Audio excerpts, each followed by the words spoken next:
দুজন আসামিকে বলা হয় গ্যাং অফ ফোরের সদস্য, অর্থাৎ চারজনকে মিলে একটা বিশেষ কমিটি গঠন হয়েছিল এই আন্দোলন দমনে।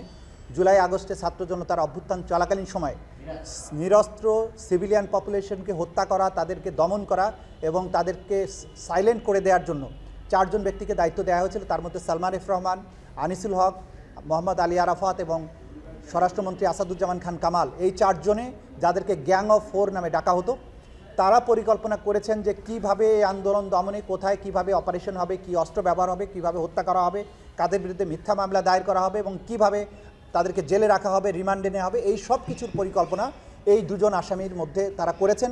তারা জরুরি অবস্থা জারির জন্য প্রধানমন্ত্রীকে পরামর্শ দিয়েছেন এবং সেই জরুরি অবস্থা কার্যকর করার ব্যবস্থা করেছেন। ছাত্র জনতাকে হত্যা করার জন্য নির্দেশনা, পরিকল্পনা সব কিছু এই গ্যাং অফ ফোরের মাধ্যমে হয়েছে। স্পেশালি এই দুজন আসামি করেছেন।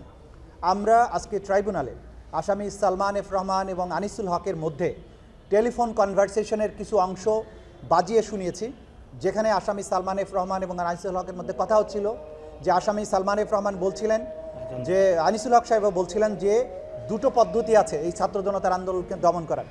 একটা হচ্ছে কারফিউ দিয়ে তাদেরকে একদম শেষ করে দেয়া, দ্বিতীয়টা হচ্ছে আর্মিকে ইনভলভ করে একটা সেনাবাহিনীর মাধ্যমে সেনাবাহিনীকে বিতর্কিত করে সেনাবাহিনীকে ব্যবহার করে বা সামরিক শাসন জারি করে ছাত্র জনতার অভ্যুত্থানকে দমন করা।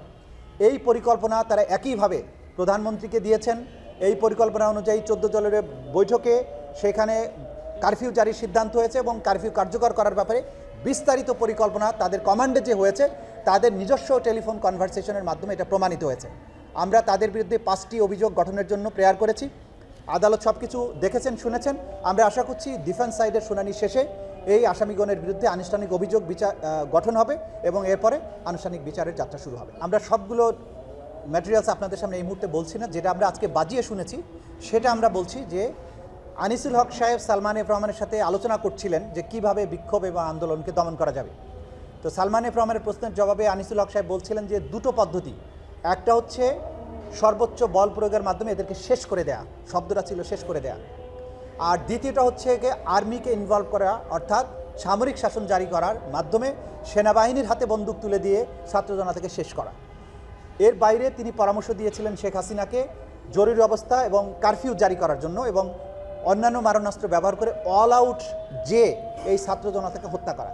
সুতরাং এই এভিডেন্সগুলো আমাদের হাতে যেহেতু আছে, সেটার ভিত্তিতেই তাদের পরামর্শ, তাদের নির্দেশনা, তাদের কনস্পিরেসি, তাদের উস্কানি, এই সব কিছুর মাধ্যমেই জুলাই আগস্টের গণহত্যাটা হয়েছিল। তাদের এই সুপিরিয়র স্ট্যাটাস এবং তাদের জয়েন্ট ক্রিমিনাল এন্টারপ্রাইজ, এই দুটোর সমন্বয়ে জুলাই আগস্টের এই হত্যাকাণ্ডটা হয়েছিল। এগুলোই মোটা দাগে আমাদের চার্জ।